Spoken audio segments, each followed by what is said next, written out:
While some students might have difficulty finding ways to get involved in volunteer programs, organizations like the Caroline House try to make it simple to help out in the community. Reporting for Demtech.org, this is Melanie Hollick. Across our interconnected world, there are people in need and issues to be addressed. Never before have so many had the power to affect so much positive change. The power to connect is at your fingertips. Plug into the world with Project Activate. The Caroline House in Bridgeport, Connecticut was founded in 1995 by the School Sisters of Notre Dame. The organization is committed to helping immigrant women learn necessary life skills and gain confidence in themselves. I spoke with Executive Director Peg Regan to learn more about the work the Caroline House does and to get a tour of the house itself. What are the goals of the Caroline House, and what does the organization hope to achieve? Well, our goal, simply put, is to help each woman and child here to achieve the fullness of their potential. We do it on a limited basis, obviously, but having the women learn English, that's a stepping stone. Without the English, they can't get too far here. So they learn English, which means they can communicate with their children's teachers, they can communicate with doctors, hospitals, they can seek jobs in other places. And often they continue studying. Some of them who haven't got a GED will do that. Some will go on for some career. We had one woman who left here and became a CNA. We have the Rosetta Stone language art program. The ladies work an hour a day independently on that. And I enjoy that a lot. In all of our rooms we try to keep maps of the world because often they don't know where they're coming from. Well, they don't know where they are right now, so we try to help them locate themselves.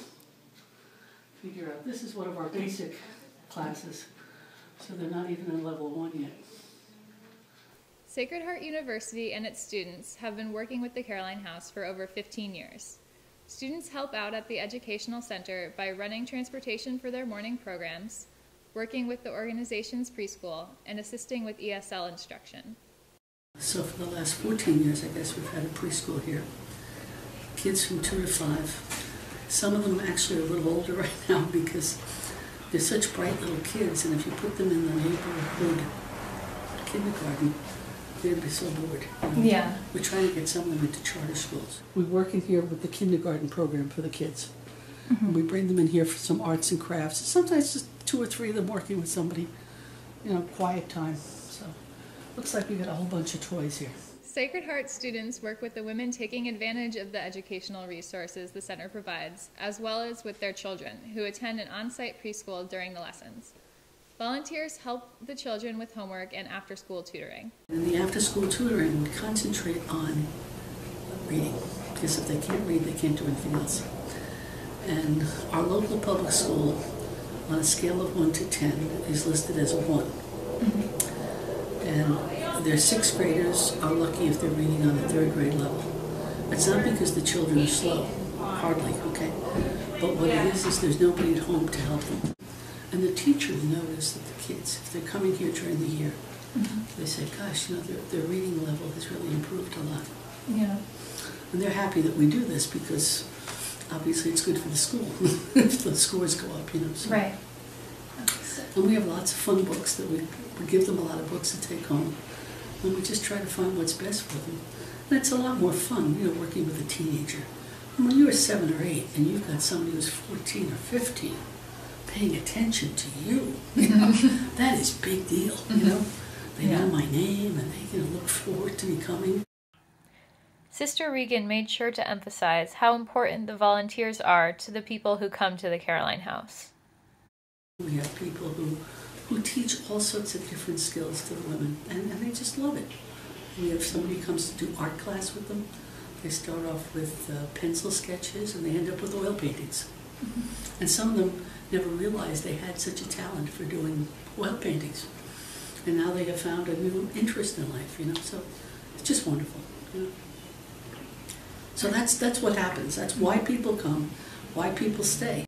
Some of the little boys especially are thinking, I have to go to school until I'm 16.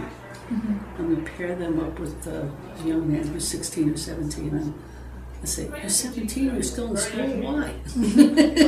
Well, I want to go to college. College, what? What school? You know, for what? You know? And then, oh, I want to get a good job. I want to do this. I want to do that. And it's like, you're smart. You could go to college too. You know. So it's just, I'd say, upping the level of their dreams for themselves. And as I said, nobody in their family has gone to college. Most of them haven't finished high school. So it's good for them to have that role model. Exactly. The Caroline House has provided education and services to more than 900 women and 300 children. Students hoping to work with the Caroline House can visit the Sacred Heart Volunteer Center for more information. Reporting for Demtech.org, this has been Melanie Hollick.